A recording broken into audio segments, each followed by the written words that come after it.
Good morning. I just wanted to come and give a transparent moment. I started to type this, but I just felt like it was too many words to type, and I'm on some of this morphine, dealing with this pain. This pain that I've been dealing with for over 3 weeks now,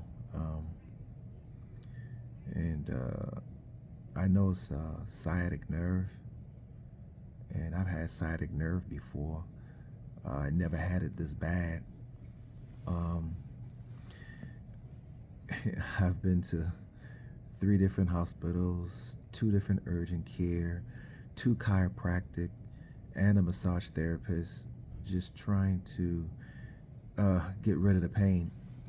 All the other places that I went to before, they would give me a shot and give me all these prescription and medicine that help with the pain temporary.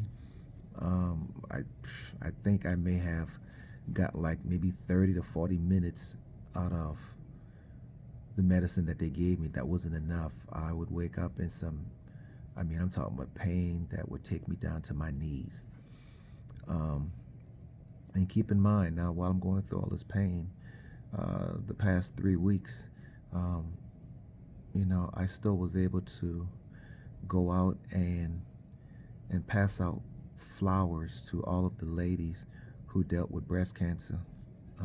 I was there because I made a commitment, even though I was in pain, and I paid for it later. Recently, I received an award in Tyler, Texas. I went there. I couldn't even stand up to do my speech. My SPG brothers helped me.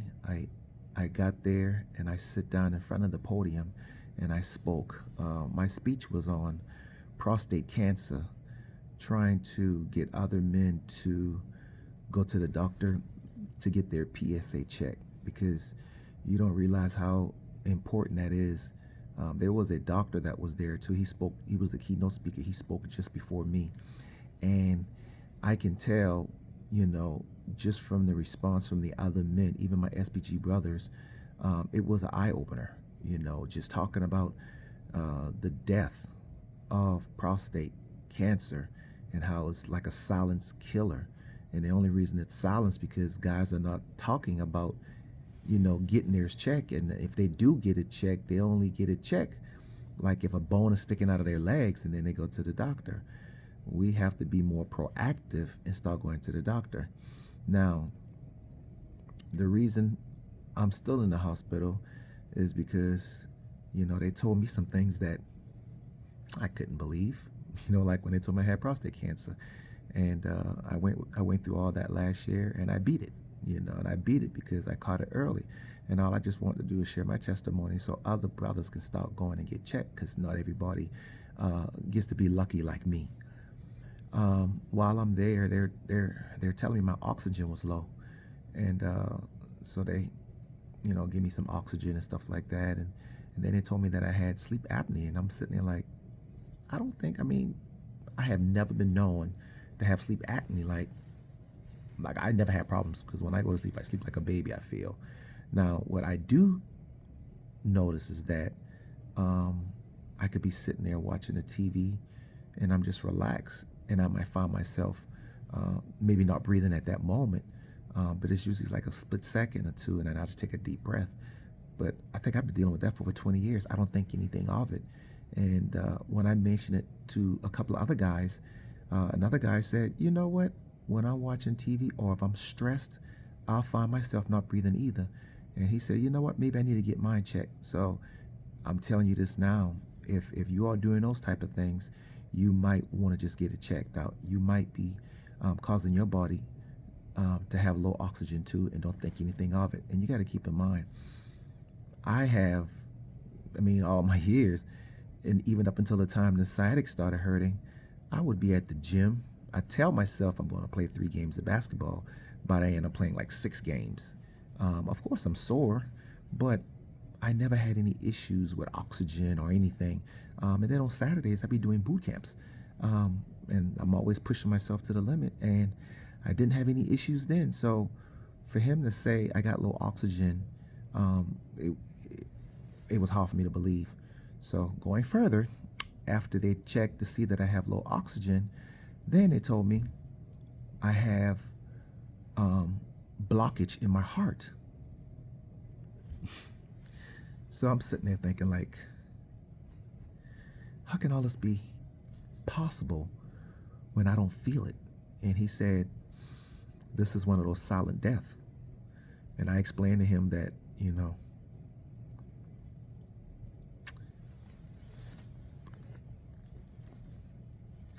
that my dad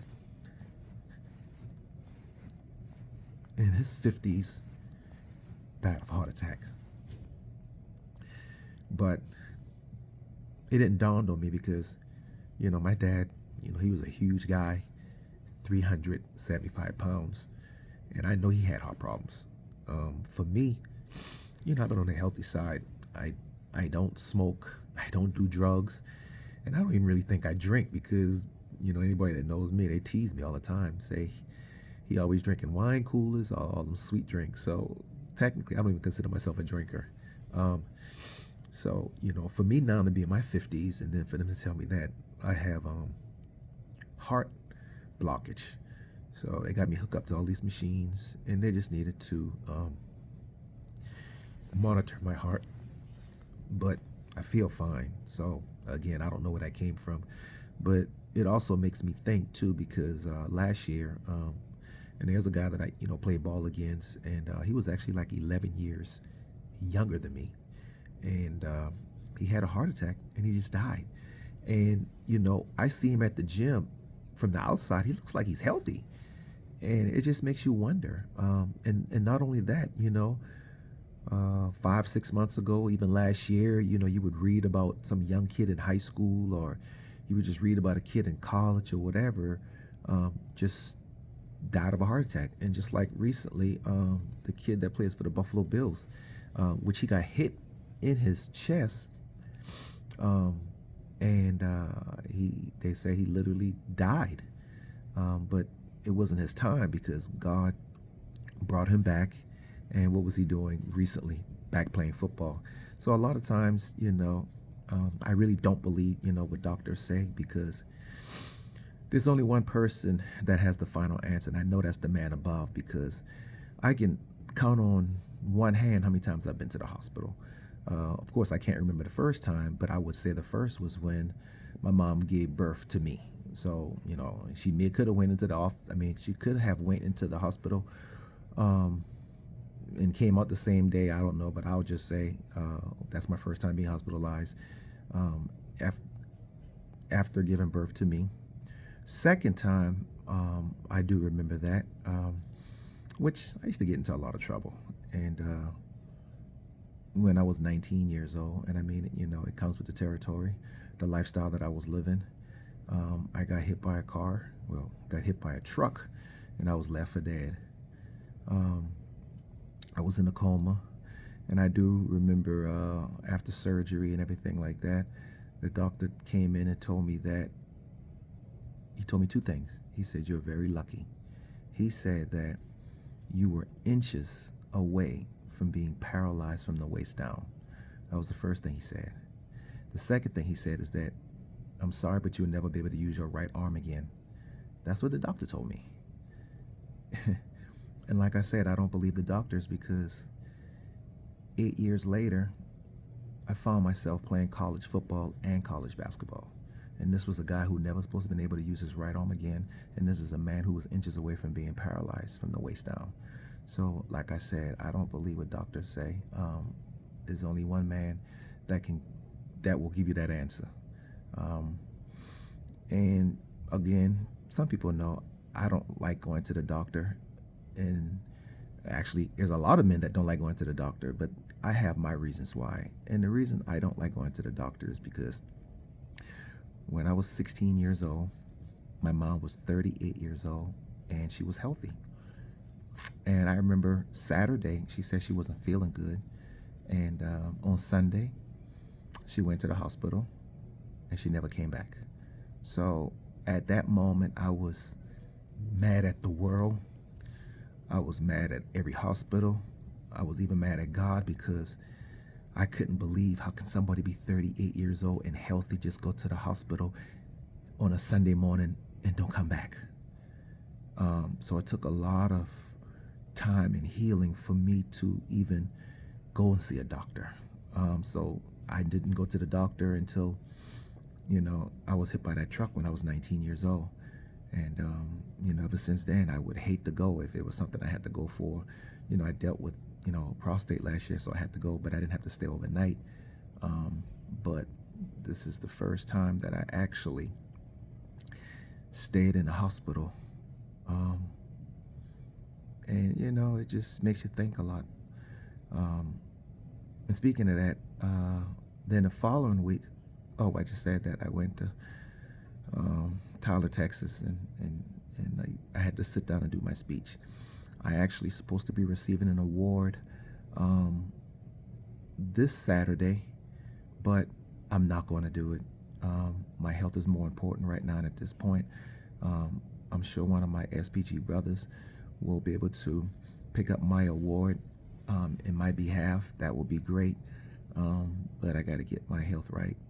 I literally can't even feel my left legs because I've had that nerve being pinched for over 3 weeks now, and I'm supposed to be getting an epidural on the 25th. So I don't know if they're going to just keep drugs in me until that time comes, and I don't know, what they're going to say about the heart blockage. He did recommend that I might need to start, the guy from the paramedics recommended I might need to start drinking red wine, because I've always been told that red wine is good for you, but I'm not really a wine drinker. I like Moscato, so I'm gonna have to do some research to find out if there's any red sweet wine. My sister showed me something yesterday, so I'll have to look that up and maybe start drinking wine. But besides that, I think I'm gonna be okay. I just wanted to get out here and be transparent to let you guys know that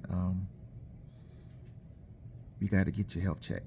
And I think about it like you're going to get your car fixed. You go to the mechanic, and you're going maybe for just an oil change, and then they end up coming back telling you, well, your exhaust is this, and your battery is that, and your engine is this, and then you're sitting there thinking like, now I got like a $4,000 bill.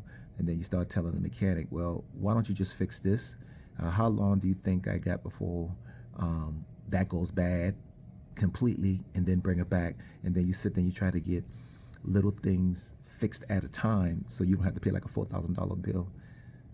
It's not like that when you come to the hospital, because I came for this pinched nerve. And after the pinched nerve, I can be like, okay, well, we'll worry about the heart blockage later. No. We'll worry about your oxygen 3 months down the road. Nah, all these things, it needs to be addressed and it needs to be taken care of, because again, to me, I feel like this is silent, and these are reasons why you don't know why somebody passed out or whatever. Because on the outside, yes, I feel healthy. Yes, I do feel like Superman sometimes, and I deal with a lot through pain, but I think it's that time where I just got to sit back and listen to my body. So, yeah. In my mind, I was like, man, I just want to go to the gym and put up a couple of shots. Just thinking crazy. But I'm going to be all right, though. God been over me and protected me for a lot of years, man. He has. Sometimes I feel like I got 9 lives, and I may have like 3 more lives left now, so I just got to be careful. And somebody's been calling that phone. I don't know who it is. I can't even reach the phone, so don't know why it's ringing. But I just want to tell you guys, I'm gonna be good, because I'm in God's hand, and I'll see you guys later. Take care. Bye.